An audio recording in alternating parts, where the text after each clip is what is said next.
do you like me to run through Mark's goals? I can't give really a great amount of context to why he chose them, but we did gather them. To be fair, we've spent a lot of time in this room with Yeah. Mark lately, so. A seamless reassessment year, oh, yeah. I'm gonna let you guys read these and not read it. Okay, I'll orate if anyone wants to hear it out loud. I don't have my glasses, so. Facilitate a seamless reassessment year, applying the state level changes for assessment value calculations and reporting. Short-term goal number 2, cultivate a continuous culture of motivated professionals. I think he's moving in that direction. Yeah, I'm feeling really hopeful about, they got a team. they do.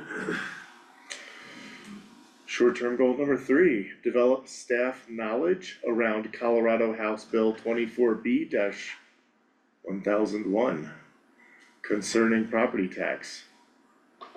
What is that? I don't know. Yeah, sure. 24B, 1021. Yep, Mhm. 1001.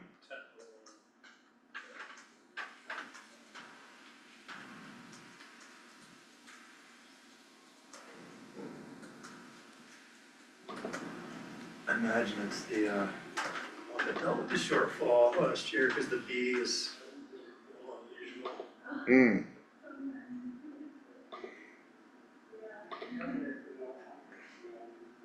Cut and cap changes, bill reduces property tax assessment rates for various property classes, residential, non-residential, vacant over several years.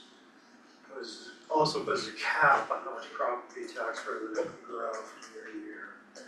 Local governments and school districts. I think that was enacted to deal with the issue there when everyone's valuations were blowing up across the state and. Yeah. I heard the word vacant property in that, so that seems interesting to me. That's usually something that they traditionally have steered away from having anything to do with. They tax it at a different rate. Vacant property? Yeah.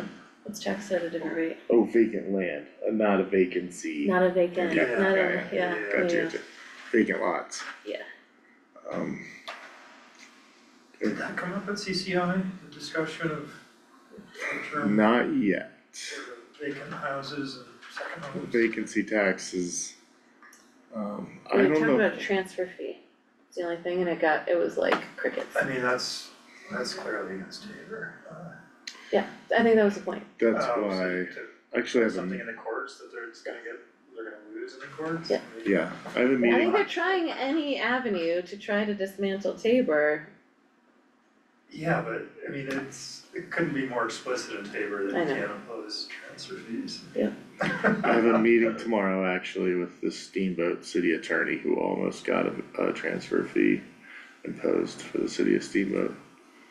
It was narrowly voted down by city council. And I'll let you know what he has to say about what his angle on how that was legal there. I mean, I'd be curious. Yeah. I mean, that's a loser in the courts. Yeah, Yeah, nobody even seconded well, it. just something needs to change at the state level for that to be. Well, I mean, that's gonna take a constitutional amendment and vote of people and change Tabor. It's gonna take forever.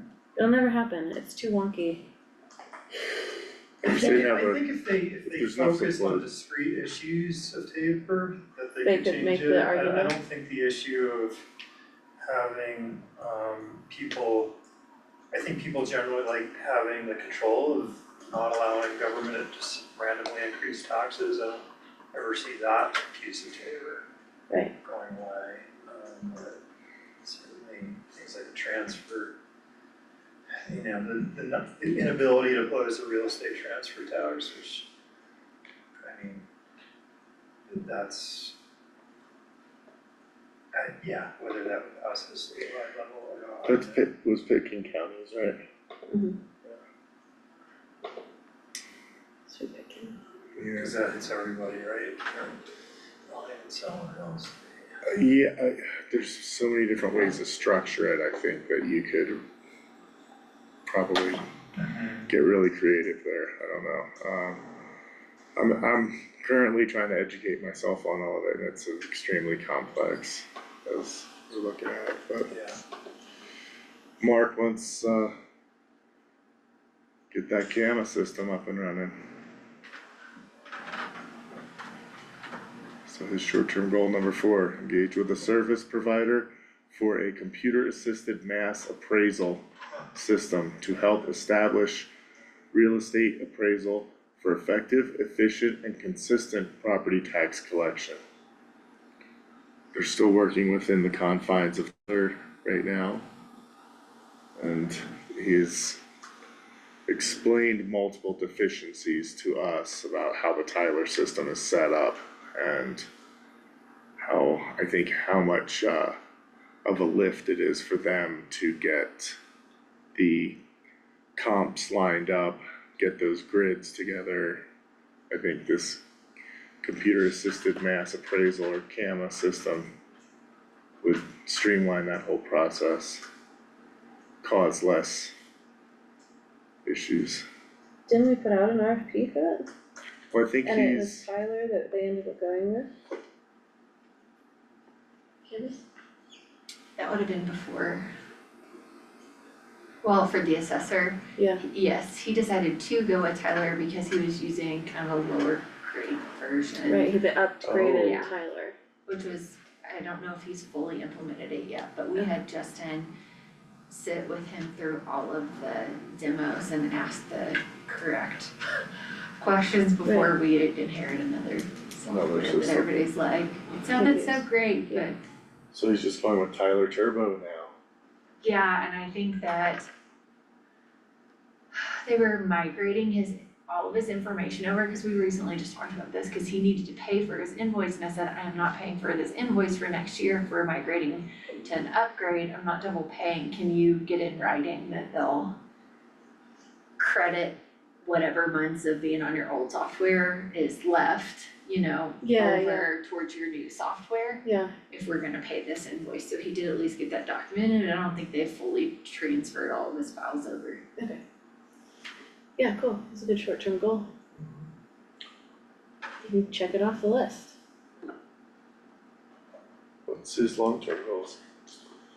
Maintain and expand staff knowledge and content expertise in all areas of assessment to maintain accounts and adapt to changes. Number 2, implement a system to identify and correct errors in the appraisal process.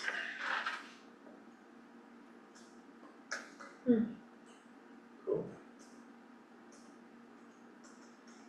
He's also gonna do a TIF training